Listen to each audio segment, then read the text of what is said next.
I really have to say, I mean, it really is impressive to me, you know. One of the reasons that I love this show, you know, both Super Sentai and Power Rangers, um, is the Zords. And I've always had a special affinity for Ultra Zords. Because it just demonstrates how, with the challenge of engineering the Zords and, by extension, the Zord toys is, that you have to create, like, let's take the example of the Samurai Gigazord. You have to create a Megazord that combines 5 different Zords. And also combines with a 6th Zord, the Claw Zord, to form another Megazord. And then also combines, and the 5 also combine with 3 to make another Megazord. And the 3 can combine with 1 to make a cannon. And then another Zord comes in and you basically throw all 11 together and they make something else even more amazing. I mentioned that there's one change that I make from the show when I display my own Gigazord.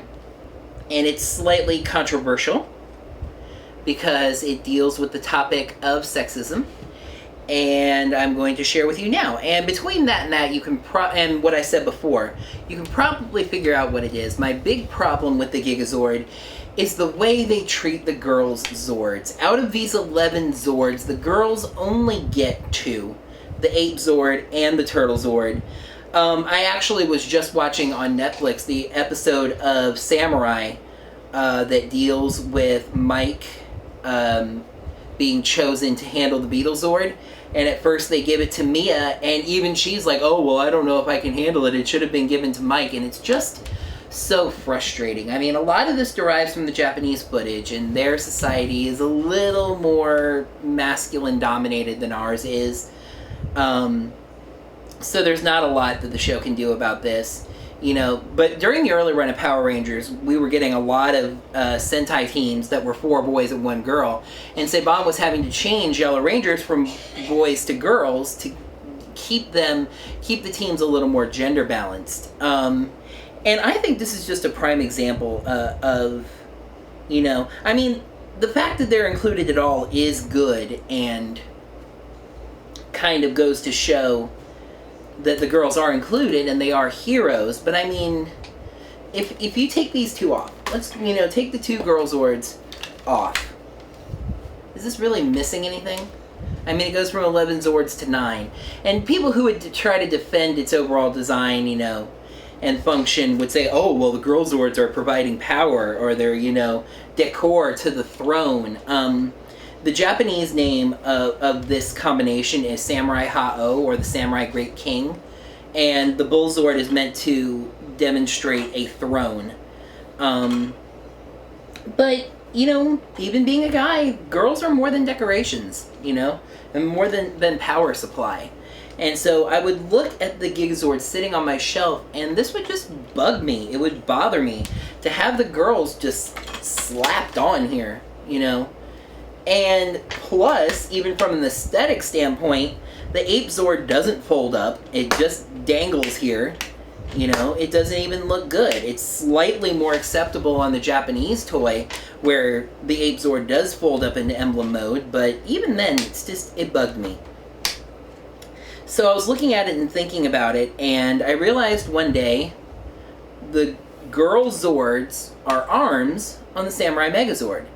And these toys are modular. A lot of the different arm placements will go in and out. This was actually the 2nd Megazord after the Mighty Morphin 2010 Megazord to use a system called Zord Builder, where a lot of the connector ports are basically the same, and you can even take Zords from different years after 2010 and just swap them out back and forth. But so a lot of these are the same connectors.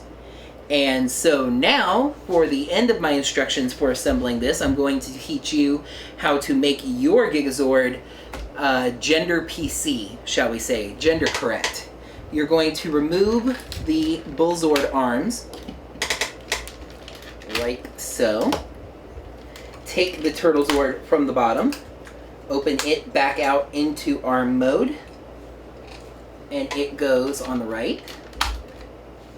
And take the ape zord, which is already in arm mode, and attach it to the left. And then you take the two bull zord arms with their tiger things and everything and slap those down at the bottom where they were. And I mean, this even works, you know, they kind of look like extra cannons attached to the bottom that can fire from the bottom, and they're symmetrical, you know. And then just give that turtle a sword. Hey, somebody give that turtle a sword. And there you go.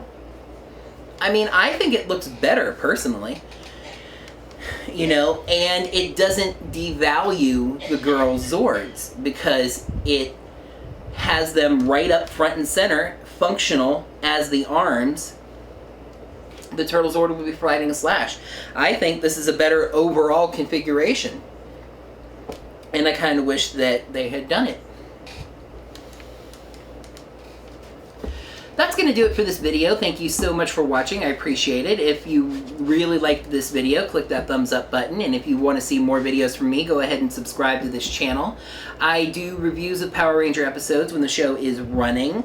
I have a personal vlog, Almost Interesting, that I'm working on figuring out the timing of and getting back running.